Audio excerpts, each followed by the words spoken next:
มีสลึงพึงบรรจบให้ครบบาทอย่าให้ขาดสิ่งของต้องประสงค์จงมักน้อยกินน้อยค่อยบรรจงอย่าจ่ายลงให้มากจะยากนานขอถวายความนอบน้อมแด่พระรัตนตรัยมีพระพุทธเจ้าเป็นต้นขอถวายความเคารพพระมหาเถระพระเถรานุเถระเจ้าคณะพระสังฆาธิการทั่วโลกมีพระเดชพระคุณพระธรรมเสนาบดีเจ้าคณะภาค7วัดพระธาตุดอยสุเทพเป็นต้นและขออำนวยพรแด่ท่านผู้ฟังท่านผู้ชมสาธุชนพุทธบริษัททั้งหลายวันนี้รายการนาวาวังทองของวัดพระธาตุดอยสุเทพออกอากาศทางสถานีวิทยุพระพุทธศาสนาแห่งชาติและจริยธรรมระบบ FM 96 เมกะเฮิรตซ์มีพ่อครูบรรลบนามวงพรหมเป็นผู้อำนวยการอาจารย์พระมหาประสิทธิ์ปสาธิโกเป็นหัวหน้าสถานีและอาตมภาพพระครูปริยัติยานุศาสตร์เป็นผู้บรรยายเป็นประจำเวลา7:30 นาทีถึง8 นาฬิกาวันศุกร์เสาร์และอาทิตย์และเวลา13 ถึง 14 นาฬิกาวันศุกร์และวันเสาร์3 วัน 5 เวลา2 สถานีวิทยุสสววัดฝายหินตำบลสุเทพอำเภอเมืองจังหวัดเชียงใหม่มีพระครูสมุวิสุวัฒน์วรกิจโจเป็นผู้อำนวยการออกอากาศเวลา17 ถึง 18 นาฬิกาวันพุธเวลา14 ถึง 15 นาฬิกาวันศุกร์และวันเสาร์และเวลา15 ถึง 16 นาฬิกาวันอาทิตย์สำหรับวันนี้ก็บันทึกเสียงล่วงหน้ามา1 วันจากวัดพระธาตุดอยสุเทพซึ่งมีพระเดชพระคุณหลวงพ่อพระธรรมเสนาบดีเจ้าคณะภาค7เจ้าอาวาสวัดพระธาตุดอยสุเทพเป็นประธานเป็นรายการสืบเนื่องมาจากโครงการปูทางสู่การตื่นรู้ธรรมนาวาวังตอนนี้ขอต้อนรับพี่เนติเกี่ยวเคนหายไปหลายวันนี่ เป็นไงฝนตกบ้างหรือเปล่าเนาะทางกรุงเทพฝนตกฟ้าร้องอะไรบ้าง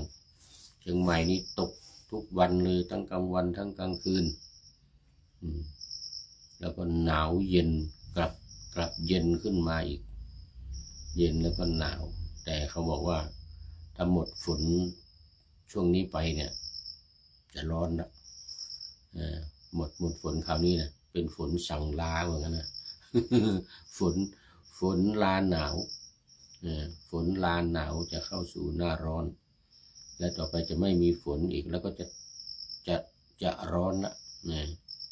จะร้อนจะไม่หนาวแล้วซึ่งตอนนี้ลงไปในเมืองในอำเภอเมืองเนี่ยร้อนน่าดูเลยเมื่อวันซืนเนี่ยก็ตอนกลางคืนนะลงไปงานศพที่วัดเสาหินในอำเภอเมืองร้อนน่าดูเลยอุตส่าห์คลุมผ้านี่แหละจากบนดอยลงไปพอไปถึงต้องเอาออก ต้องเอาออกค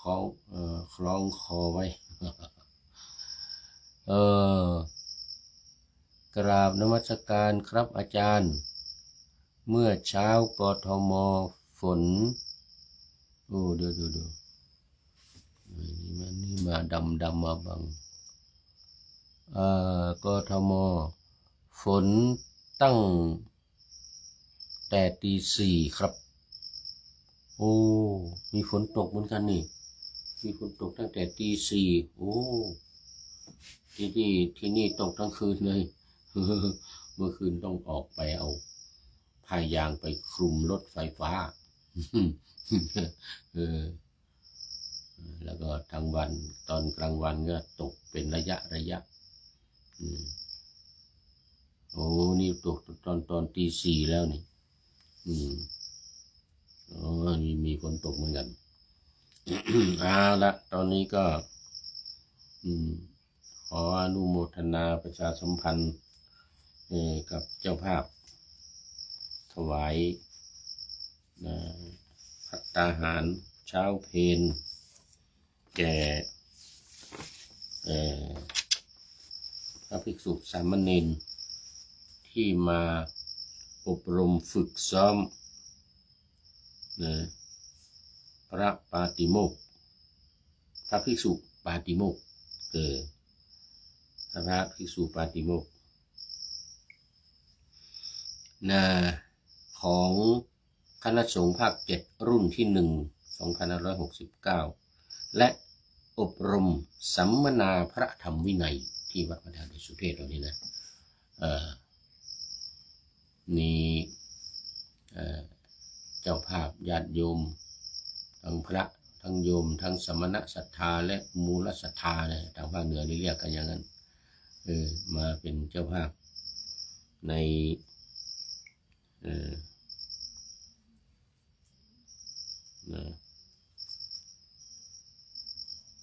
นการอบรมฝึกซ้อมการสวดปาติโมกข์ซึ่งถือว่าเป็นสิ่งสำคัญในทางพระพุทธศาสนาเป็นอย่างยิ่งนอกจากท่องสวดปาติโมกข์แล้วนี่ยังมีการสัมมนาพระธรรมและวินัยอีกด้วยถือว่าเป็นงานสำคัญมาก40ชีวิต40รูปนะ มาอบรมกันอยู่ครั้งนี้เป็นถ้ารวมทั้งพระวิทยากรด้วยอีก7รูปก็เป็น40กว่ารูปนะ40กว่ารูปพระอบรม37รูปแล้วก็เป็นวิทยากรอีก7ก็เป็น44รูปฉันภัตตาหาร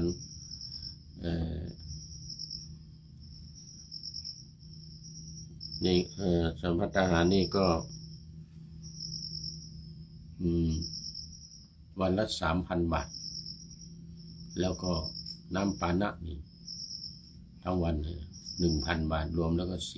4,000 หรือท่านที่จะมาเป็นเจ้าภาพ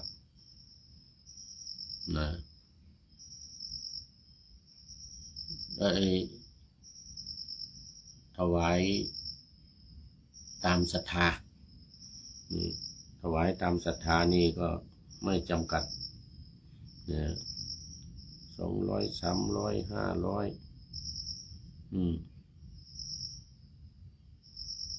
ตามเจตนาศรัทธาเดี๋ยว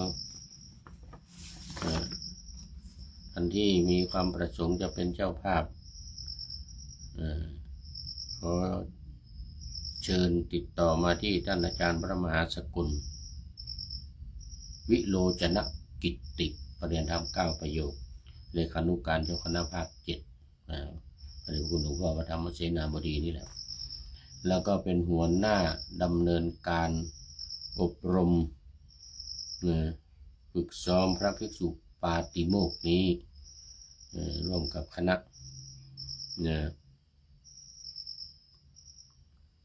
พระวิทยากรอีก7รูปดังที่ได้กล่าวนะเดี๋ยวโมทนาประชาสัมพันธ์หน่อยนี่1พระมหากิตติพงษ์ฐานกโรป เรียนธรรม9 ประโยคจากวัดพระธาตุสีจอมทองจากวัดพระธาตุสีจอมทอง2พระมหาสุรสิทธิ์ฉันทสาโรปรริยนธรรม9 ประโยควัดสวนดอกนะ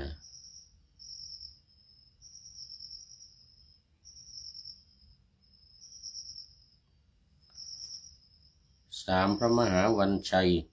ฉันทสักโพปรริยนธรรม9 ประโยควัดพระธาตุดอยสุเทพ4พระมหาบรรจบกิตติวุฒโธปรริยน7 วัดพระธาตุสีจอมทอง5พระมหาชำนาญ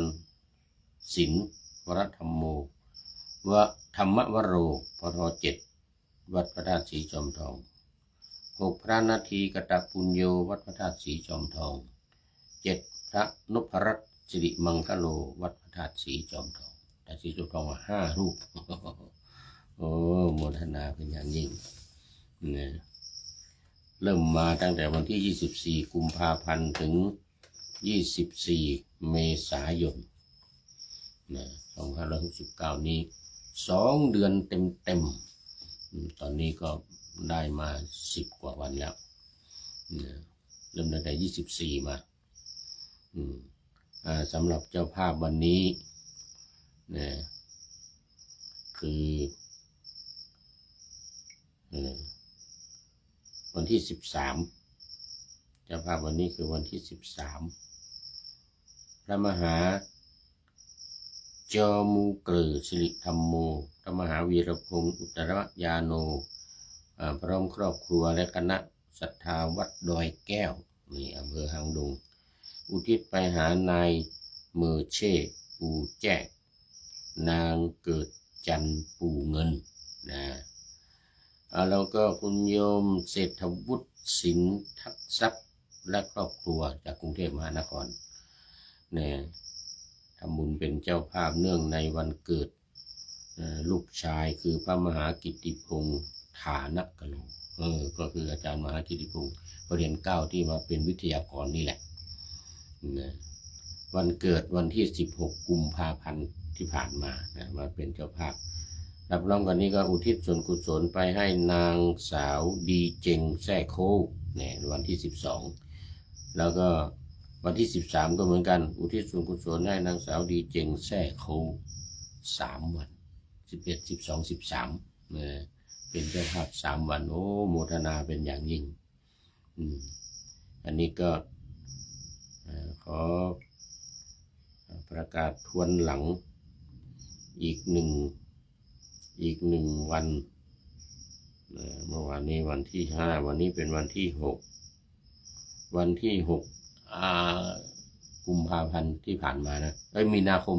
วันที่6 มีนาคมที่ผ่านมานี่แหละพระครูธีระสุตพจน์เจ้าคณะตำบลสุเทพเขต2วัดผาลาดโอ้นี่2 วันเลยนะ2 วันเลยวันที่5กับวันที่6 2 วัน8,000 บาททั้งน้ำปานะทั้งภัตตาหารโอ้ขอโมทนาเป็นอย่างยิ่งท่านอาจารย์พระครูธีระสุตพจน์เจ้าคณะตำบลสุเทพเขต2วัดพระธาตุดอยสุเทพเรานี้เป็นเขต1นะเขต1แต่ท่านพระครูอยู่เขต2ก็มารับเป็นเจ้าภาพภัตตาหารเช้าเพลและน้ำปานะ1 วัน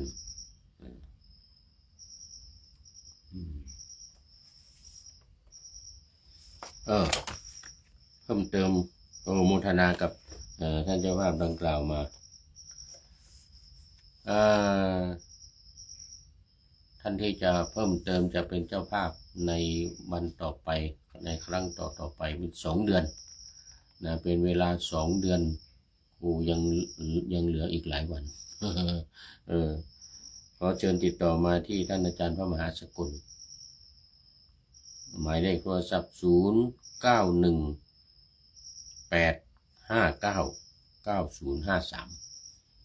0918599053นะแล้วก็หมายเลขโทรศัพท์ที่จะโอนปัจจัยเข้ามาธนาคารกสิกรไทยในนามวัดพระธาตุดอยสุเทพหมายเลขบัญชี21128698ตามอัธยาศัยโอ้ตอนนี้ขอต้อนรับท่านอาจารย์สุรศักดิ์พรหมศรีโอ้นี่จากจันทบุรีนะโอ้จันทบุรีขยันทำวัดสวดมนต์มากผมเข้าชมโปรไฟล์การสวดมนต์เจริญพระพุทธมนต์โอ้โมทนาเป็นอย่างยิ่ง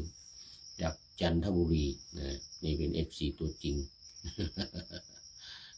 โมทนาขอบคุณเป็นอย่างยิ่งเอาละตอนนี้ก็เข้ามาสู่เนื้อหาของธรรมะในรายการนาวาวังทองจึงได้ประชาสัมพันธ์ทบทวนให้ฟังกันบ่อยๆคือหลักการ4วิธีการ6เป็นนโยบายหรือแนวทางปฏิบัติของสำนักศึกษาธรรมโดยธรรมนาวาจังหวัดเชียงรายโดยเจ้าสำนักก็คือพระเดชพระคุณท่านเจ้าคุณพระราชพระราชชยานวชิรชิโนภาสวิปัสสนาชิโนภาสวิและวิจุตเป็นสายวิปัสสนาหรือท่านเจ้าคุณอาจารย์ต้นหรือทวีวัฒน์จารุธรรมโมเจ้าสำนักมีแนวทางการปฏิบัติที่ได้ทำการวิจัยมา20 ปีทดลองผิดลองถูกมา20 ปีสายปฏิบัติทุกอย่างทดลองมาหมดแล้วปรากฏว่ามาได้ผลดีที่สุดเมื่อปี 2567แล้วก็ได้นำออกเผยแพร่โดยพระบาทสมเด็จพระวชิรเกล้าเจ้าอยู่หัวทรงมีศรัทธาเลื่อมใสในแนวทางการปฏิบัตินี้แนวทางการปฏิบัตินี้ก็คือการท่องจำเนี่ยมีอย่างเดียวนี่แหละวิธีเดียวนี่แหละคือวิธีท่องจำในหลักการ4อย่างในหลักการ4วิธีการ6ก็คือ1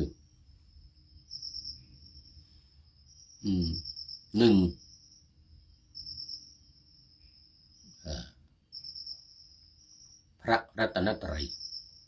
พระพุทธพระธรรมพระสงฆ์นี่นะ2ธาตุกรรมฐาน4ดินน้ำไฟลม3ขันธ์5รูปเวทนาสัญญาสังขารวิญญาณ4อริยสัจ4นี่ทุกข์สมุทัยนิโรธมรรคเนี่ยนะอันนี้เป็นหลักการ4อย่างส่วนวิธีการอีก6อย่างวิธีการคือการท่องแล้วก็ทำความเข้าใจและปฏิบัติตามอย่างเคร่งครัดการท่องอย่างพระรัตนตรัยเนี่ยพระพุทธพระธรรมพระสงฆ์เนี่ยต้องให้จำให้ขึ้นใจในภาษาบาลีว่าพุทโธเมนาโธธัมโมเมนาโธสังโฆเมนาโธอย่างนี้นะหรือพุทโธเมสรณังวะรังธัมโมเมสรณังวะรังสังโฆเมสรณังวะรังแปลว่าพระพุทธเจ้าเป็นที่พึ่ง อันประเสริฐของข้าพเจ้าพระธรรมเป็นที่พึ่งอันประเสริฐของข้าพเจ้าและพระสงฆ์เป็นที่พึ่งอันประเสริฐของข้าพเจ้า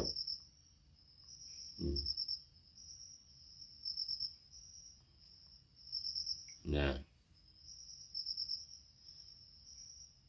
นี่ท่องอย่างนี้ท่องให้จำให้ขึ้นใจติดปากติดหูติดตานอนหลับก็ท่องได้ใจท่องอยู่ตลอดเวลาปากไม่ต้องท่องทีนี้ก็วิธีการข้อที่สองคือธาตุกรรมฐานสี่ก็ต้องท่องธาตุกรรมฐานสี่อย่างไม่ใช่ว่าเฉพาะดินน้ำไฟลมนะ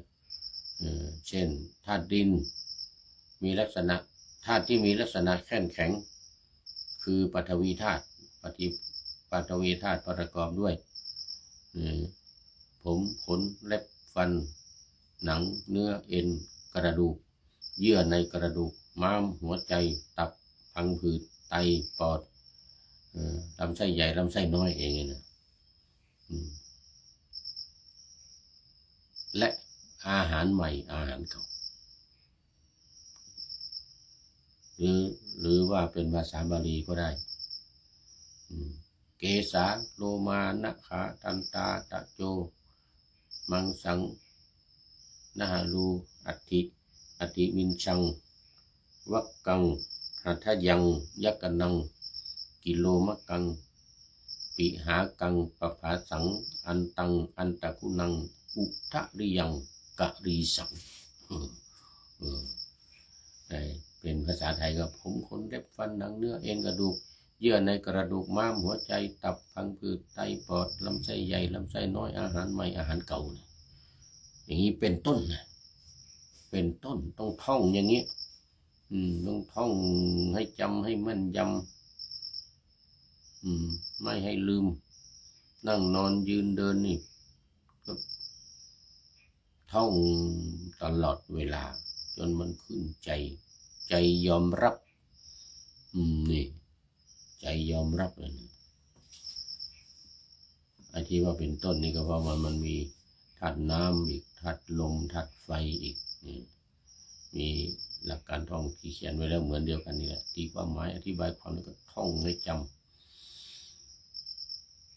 3 ขันธ์ 5เนี่ยนะรูปเวทนาสัญญาสังขารวิญญาณเนี่ยท่องมันมีบทให้ท่องขันธ์ 5เนี่ยเดี๋ยวข้อ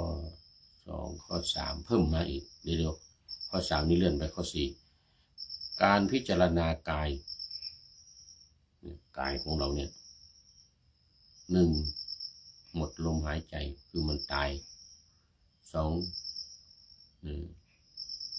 น้ำดันดินคือทำให้ร่างกายนี่พองขึ้นมาหลังจาก2-3 วันเนี่ยนะก็พองขึ้นมา3ดินแตกธาตุดินเนี่ยแตกเป็นที่ไปน้ำเหลืองน้ำหนองไหลเยิ้มออกมานี่ดินแตก4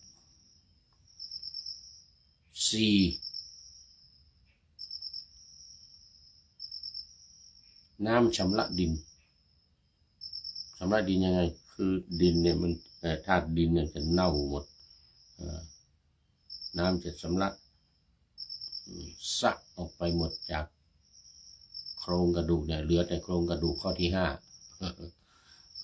หลือแต่โครงกระดูกข้อที่6ก็โครงกระดูกละลายไปอีกแตกสลายละลายไปหายหมดไม่มีเหลืออะไรเลยจึงเรียกว่าเป็นอนัตตาไม่มีอะไรไม่มีเหลืออะไรเลยอนัตตาไม่ใช่ตัวไม่ใช่ตนไม่ใช่เราที่เราเข้าใจกันเนี่ยเป็นของว่างเป็นของสูญหายไปหมดนี่ก็เรียกว่าลักษณะของอนัตตาเป็นเมื่ออยู่ในบังคับของเราตามที่ต้องการได้เรื่องมันเพราะฉะนั้นเป็นทุกข์ด้วยไม่เที่ยงด้วยนี่ไอ้กายของเราเนี่ยนะไม่เที่ยงยังไง ก็เกิดขึ้นมาแล้วมันก็ดับไปหมดเห็นไหมแม้แต่กระดูกก็ละลายกลายเป็นลมเป็นฝนเป็นน้ำไปทุกอย่างกระดูกโครงล่างทั้งหมดนี่ก็เน่าสลายไม่ใช่เน่าแตกสลายเป็นผุยผงหายไปในสายลม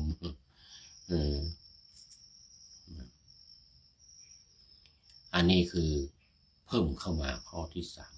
เลื่อนข้อสามที่ว่าเมื่อกี้เนี่ยขันธ์ห้าไปเป็นข้อที่สี่แล้ว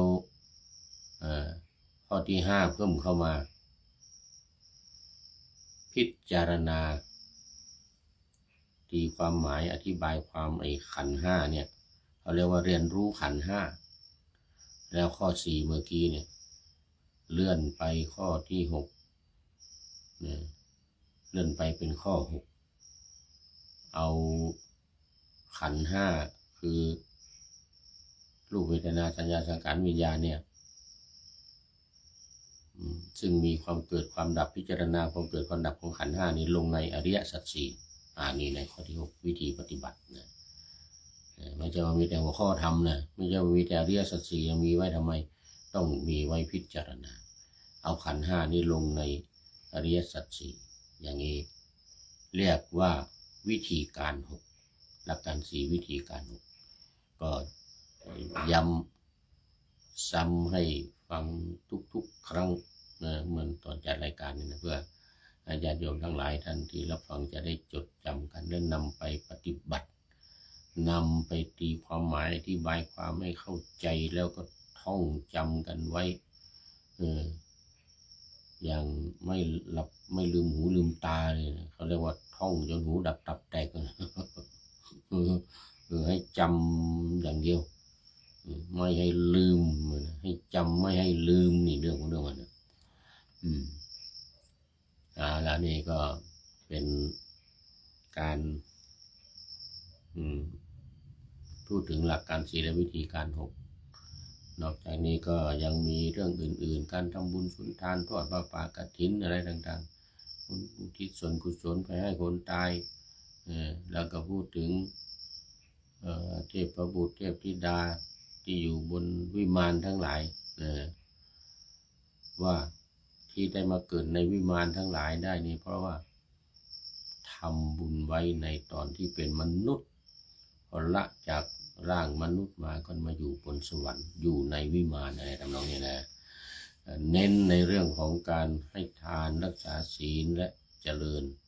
ภาวนาการทำสมาธิภาวนาดังกล่าวไปแล้วนี่แหละนี่ในเรื่องของการปฏิบัติหรือที่เรียกว่าวิปัสสนากรรมฐานไม่เน้นเรื่องสมถกรรมฐานไม่นั่งทำให้ใจสงบเป็นชั่วโมงอย่างนั้นไม่เอาไม่ดีไม่ถูกต้องคือมันดีแต่ว่ามันดีเฉพาะเวลาที่นั่งทำสมาธิแบบนั้นนะพอออกสมาธิมาก็ไม่มีสมาธิแล้วว่าไปอย่างนั้นไม่เอาสมถะไม่เอาวิปัสสนานี่แหละตีความหมายอธิบายความทำความเข้าใจให้ชัดเจนและปฏิบัติตามอย่างถูกต้องอย่างแท้จริง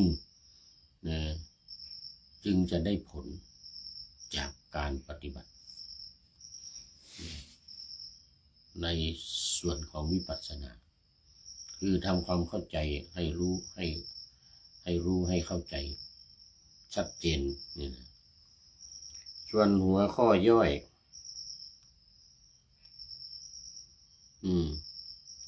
ตอนนี้ก็มาอยู่ในวรรคที่เจ็ดนะวรรคที่เจ็ดสุนิกะขิตวรรคนะก็ว่าด้วยจิตว่าด้วยความเพลิดเพลินนะว่าด้วยแก้วมณีนี่นะว่าด้วยความเพลิดเพลินว่าด้วยแก้วมณีนี่ก็มาถึงมณิถูนวิมานมณิถูนวิมานว่าไปแล้วมณิถูนวิมานนี้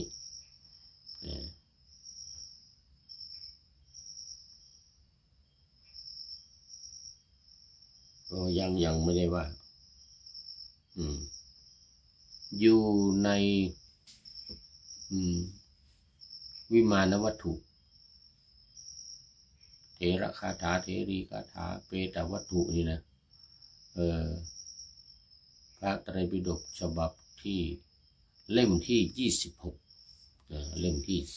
26มีทั้งเนื้อความแล้วมีทั้งอรรถกถาเรามาดูเนื้อความในมณิถูนวิมานที่3นี้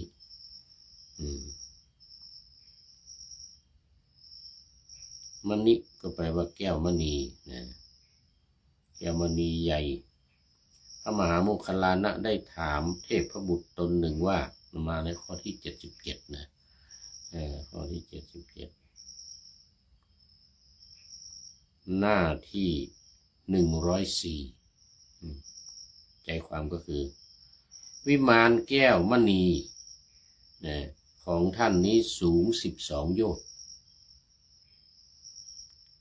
โดยรอบมีปราสาท700แล้วก็มีเสาล้วนแล้วด้วยแก้วไพฑูรย์ปูลาดด้วยเครื่องลาดทองคำอันงามยิ่งท่านอยู่ดื่มและบริโภคสุธาโภชในวิมานนั้นอันหนึ่งเทพบุตรผู้มีเสียงไพเราะก็พากันมาบรรเลงพิณทิพย์เบญจกามคุณมีรสอันเป็นทิพย์ก็มีอยู่ในวิมานนี้เหล่าเทพ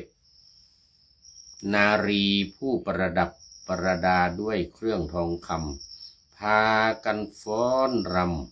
ำอยู่ในปราสาท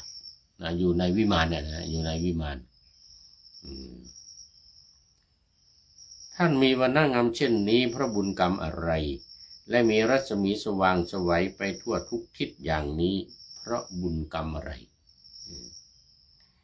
เทพบุตรนั้นก็ตอบท่านพระมหาโมคคัลลานะว่าข้าพเจ้าเป็นมนุษย์อยู่ในหมู่มนุษย์ได้สร้างที่จงกรมไว้ที่จงกรมที่เดินจงกรมกลับไปกลับมาเหมือนที่จงกรมของพระพุทธเจ้านะที่วัดสาวัตถีประเทศอินเดียได้สร้างที่จงกรมเนี่ยที่เดินจงกรมไว้ถวายไว้ใกล้ทางในป่าใหญ่และปลูกต้นไม้อันน่ารื่นรมอันหนึ่งท่านผู้มีศีลเป็นที่รักของข้าพเจ้ามีจิตเลื่อมใสได้ถวายข้าวน้ำมากมายเป็นทานโดยความเคารพข้าพเจ้ามีวรรณะงดงามเช่นนี้เพราะบุญนั้นและมีปราสาท12 โยชน์มีเสา700 เสาเลยนะเสาแก้วมณีหมดเลยนะก็เพราะบุญกรรมนี้เพราะบุญกรรมนี้โดยการให้ทานโดยเคารพข้าพเจ้ามีวรรณะงามเช่นนี้เพราะบุญนั้นและมีรัศมีสว่างไสวไปทั่วทุกทิศอย่างนี้เพราะบุญนั้นนะ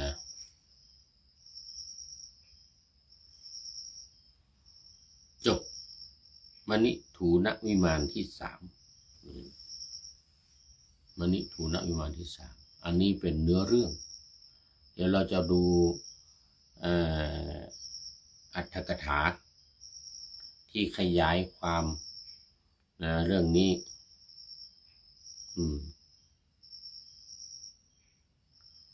อรรถกถาที่ขยายความเรื่องนี้ในวิมานเดียวกันนี่แหละในวิมานเดียวกันแต่ว่าจะมีคำอธิบายขยายความให้พิสดารยิ่งขึ้นทำให้เกิดความเข้าใจในเนื้อหาสาระอย่างชัดเจนแจ่มแจ้งอย่างชัดเจนแจ่มแจ้ง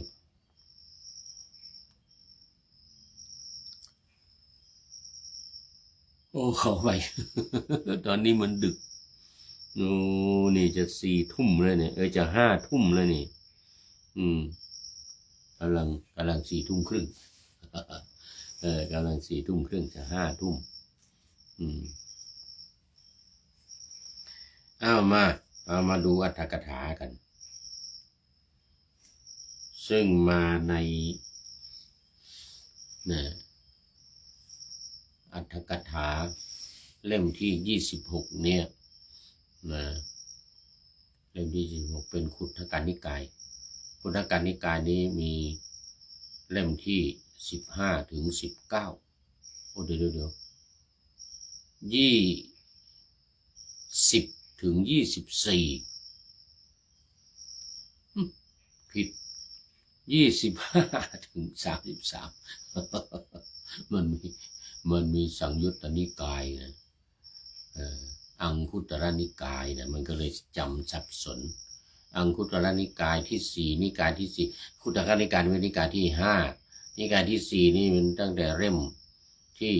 15ถึง19นี่เรื่องมันนะ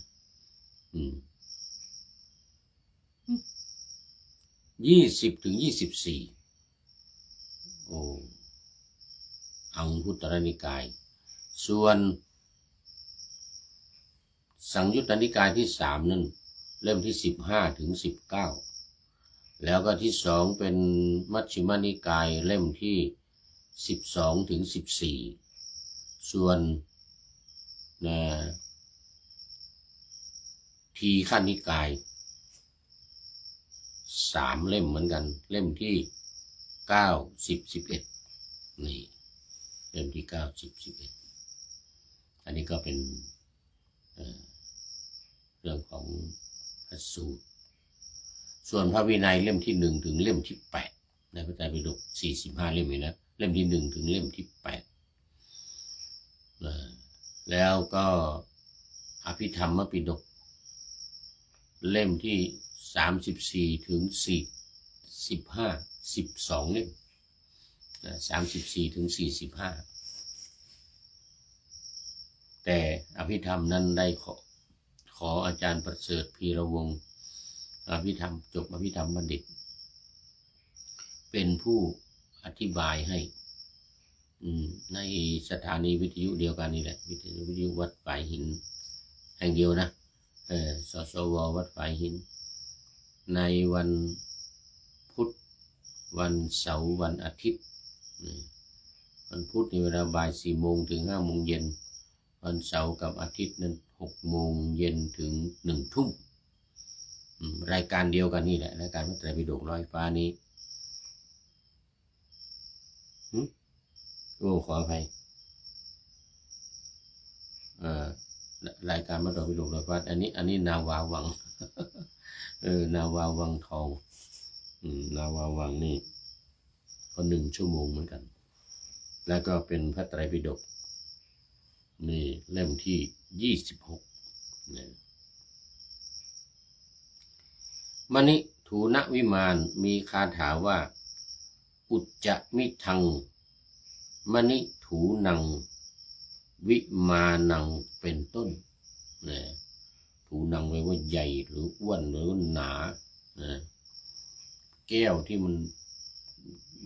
ใหญ่ๆแน่นๆนะมณิถูนวิมานนั้นเกิดขึ้นอย่างไรพระผู้มีพระภาคเจ้าประทับอยู่ณพระวิหารเชตวันกรุงสาวัตถีโอ้นี่ย้ายจากราชคฤห์มาสาวัตถี พระผู้มีพระภาคเนี่ยสมัยนั้นภิกษุผู้เถระเป็นจำนวนมากอยู่ในป่าในทางที่พระเถระเหล่านั้นไปบิณฑบาตยังหมู่บ้านตำบลใกล้ๆนะอุบาสกคนหนึ่งปรับพื้นที่ไม่เรียบให้เรียบ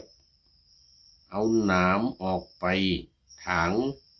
กอไม้พุ่มไม้ออกผูกสะพานที่เมืองผูกสะพานที่เมืองทั้งหลายในฤดูน้ำปลูกต้นไม้ ไม่มีเงาร่มรื่นในที่ไม่มีต้นไม้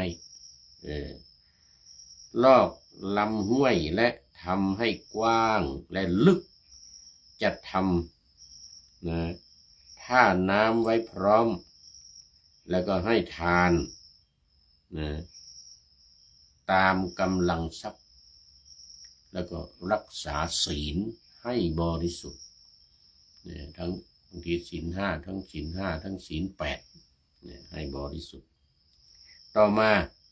เขาทำกาลกิริยาตายไปบังเกิดในวิมานทอง12 โยชน์ในสวรรค์ชั้นดาวดึงส์อย่างที่ว่ามาเมื่อกี้เนี่ยนะตามเนื้อเรื่องท่านพระมหาโมคคัลลานะเถระเข้าไปหาสอบถามเทพบุตรนั้นด้วยคาถาหลายคาถาว่าวิมานเสาแก้วนะวิมานเสาแก้วที่ว่ามณีถูนังนะเสาแก้วมณีนี้สูง12 โยชน์โดยรอบมีห้องระโหฐาน700ห้องล้วนเสาแก้วไพฑูรย์ปูลาดด้วยเครื่องปูลาดที่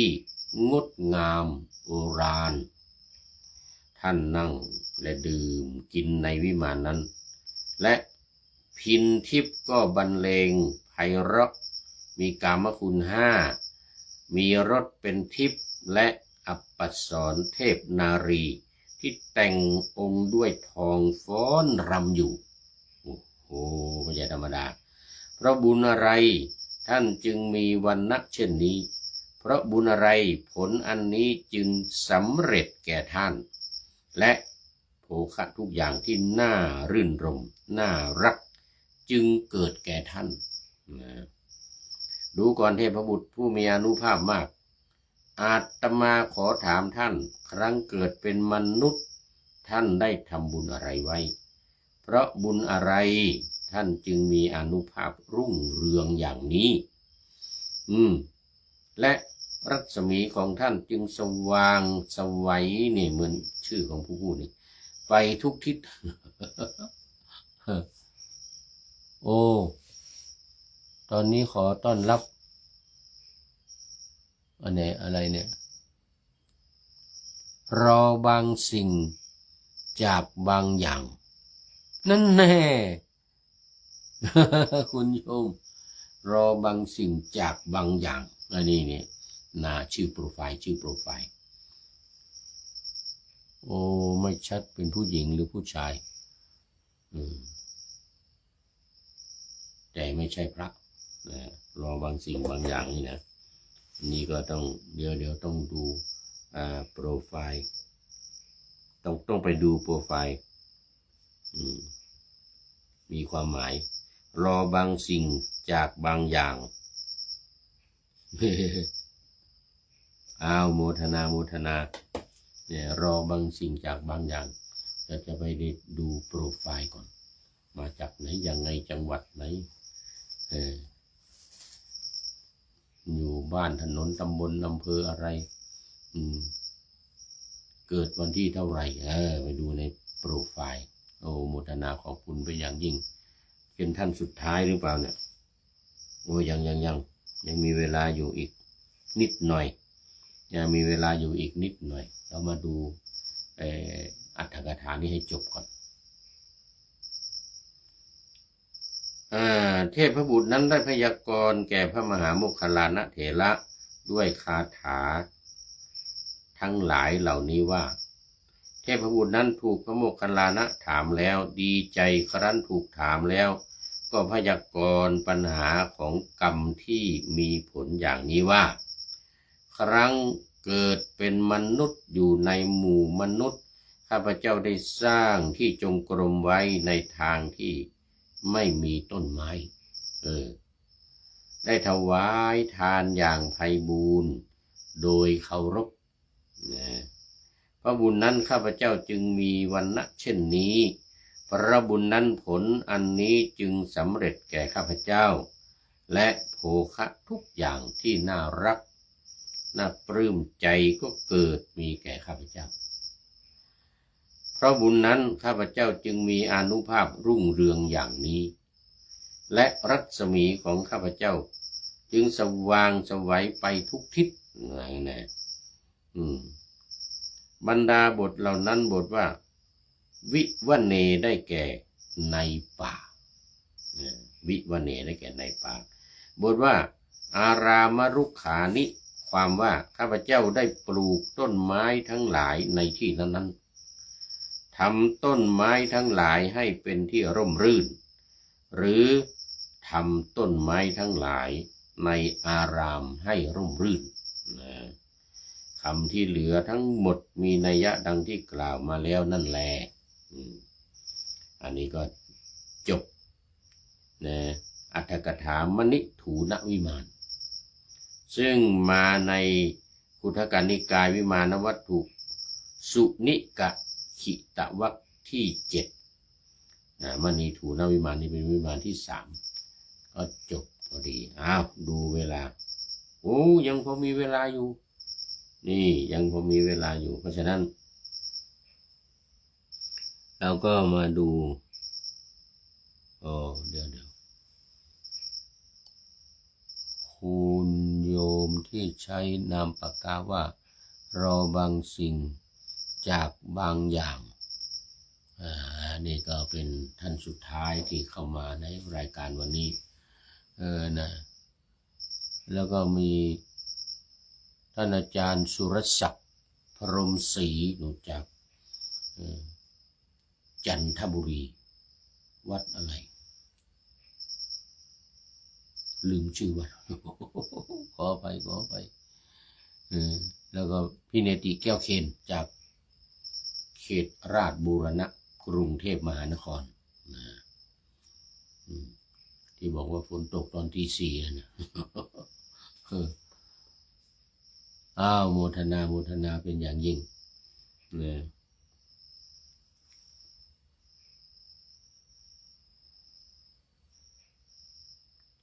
อันนี้ก็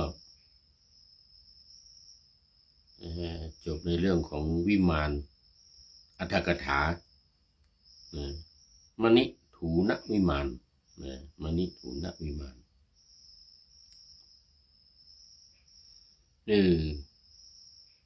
ดูจะพอมีเวลานะนี่เดี๋ยวต้องว่าอีกสักหนึ่งวิมานดีกว่าอีกสักหนึ่งวิมานเพื่อให้มันได้สัก2วิมานแต่อาจจะไม่ทันอรรถกถานะจะไม่ทันว่าอรรถกถาไม่เป็นไรเมื่อกี้วิมานที่3ต่อไปนี้เป็นวิมานที่สุวรรณวิมานทองคำนะนี่สุวรรณวิมานนี่เป็นทองคำว่าด้วยผลบุญที่ทำให้ไปเกิดในสุวรรณวิมานแสดงว่าวิมานเป็นทองคำทั้งนั้นเลยโมคคัลลานะก็ถามเทพบุตรตนหนึ่งว่าวิมานของท่านนี่สว่างไสวเอาละชื่อของผู้พูดออกบ่อยๆสว่างไสวคือมันจะมาคู่กันกับสว่างไงทุกส่วนปกคลุมด้วยข่ายทองคำผูกขึงข่ายกระดึงตั้งอยู่บนภูเขาทองภูเขาทองเสาทุกต้นของวิมานนั้น8 เหลี่ยมเสามี8 เหลี่ยมอันบุญยกรรมทำดีแล้วสำเร็จด้วยแก้วไพฑูรย์ที่เหลี่ยม1มีรัตนะ7 ประการในแต่ละเหลี่ยมเนี่ยมัน8 เหลี่ยมเลยนะรัตนะ7 ประการอันบุญยกรรมเนรมิตแล้วว่าไงนะมีพื้นอันน่ารื่นรมใจวิจิตรด้วยแก้วไพฑูรย์ทองคำแก้วผลึกรูปิยะมรกตมุกดาทับทิมและแก้วมณีวิมานนั้นไม่มีธุลีพุ่งขึ้นคือฝุ่นทั้งหลายนี่ไม่มีขึ้นได้เลยแก้วมันใสสะอาดสวยงาม หมู่กลอนทั้งหลายมีสีเหลืองเหมือนทองคำอันบุญญกรรมเนรมิตแล้วทรงไว้ซึ่งช่อฟ้าบุญญกรรมเนรมิตบันไดสี่บันไดในทิศทั้งสี่มีห้องสำเร็จด้วยรัตนะต่างๆรุ่งเรืองสว่างไสวเอาละชื่อผู้พูดมาอีกแล้วดุจพระอาทิตย์มีอัฐจันทร์สี่โอ้จำแนกออกเป็นส่วนๆรุ่งเรืองสว่างไสวนี่ไปตลอดทั่วทิศทั้งสี่โดยรอบท่านมีรัศมีรุ่งเรืองล่วงเหล่าเทพบุตรผู้มีรัศมีมากทั้งหลายยิ่งกว่าทุกองค์ที่ว่ามีรัศมีมากเลยนะศีลนี้เดี๋ยวมีมากในวิมานอันประเสริฐนั้นดุจพระอาทิตย์อุทัยคือพระอาทิตย์ขึ้นนี้เป็นผลแห่งทานคือศีลหรืออัญชลีกรรมของท่านอาตมาถามแล้วขอท่านจงบอกผลกรรมนั้นแก่อาตมาเถิดรอวังจริงเลยอาตมาเถิด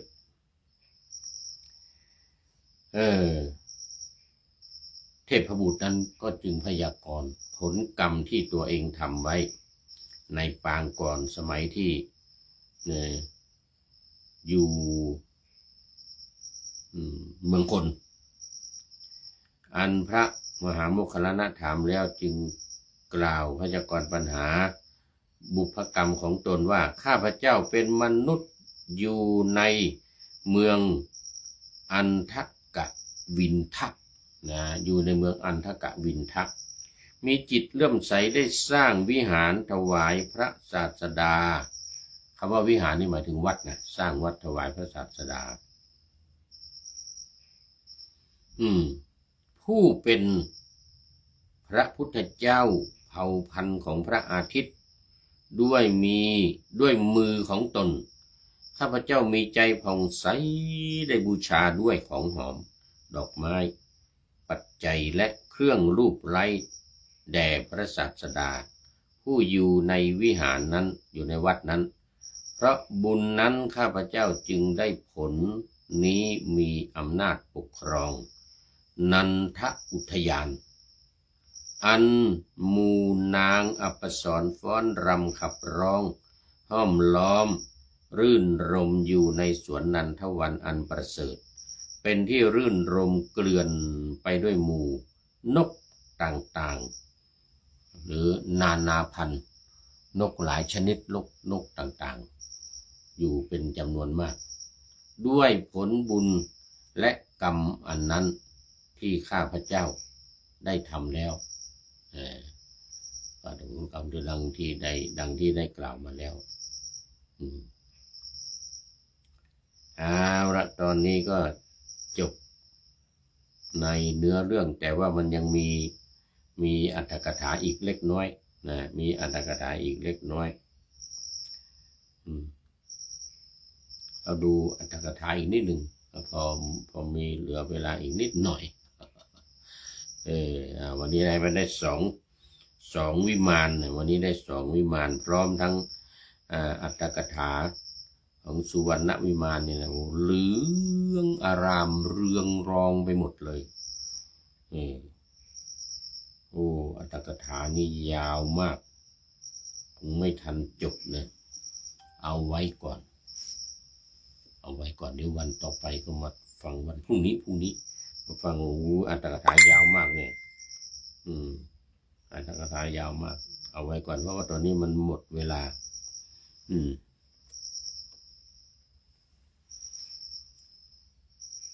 คุณโยมรอบางสิ่งจากบางอย่างเป็นท่านสุดท้ายเข้ามาในรายการวันนี้เข้าสู่เส้นชัยของรายการขอโมทนาเป็นอย่างยิ่งนะแล้วคราวนี้ก็มาดู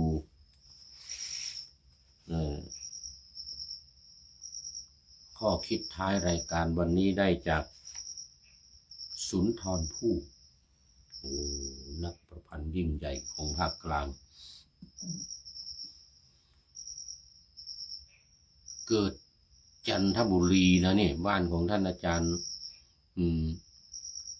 เนี่ยพรหมศรีเนี่ย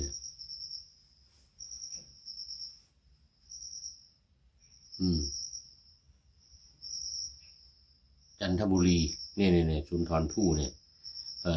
พระสุนทรโวหารชื่อเต็มนะพระสุนทรโวหารวงเล็บภู่ก็คือสุนทรภู่เรานี่แหละแต่งกลอนนี่อันดับหนึ่ง อันดับหนึ่งเลยโครงก็ได้โครงสี่สุภาพนี่เราก็ได้บ้างเขียนไว้ว่ามีสลึงพึงประจบให้ครบบาทประจบก็คือบรรจบคือทำให้มันครบบาทมีแค่หนึ่งสลึงนี่นะบาทหนึ่งมีสี่สลึงมันต้องให้ครบสี่สลึง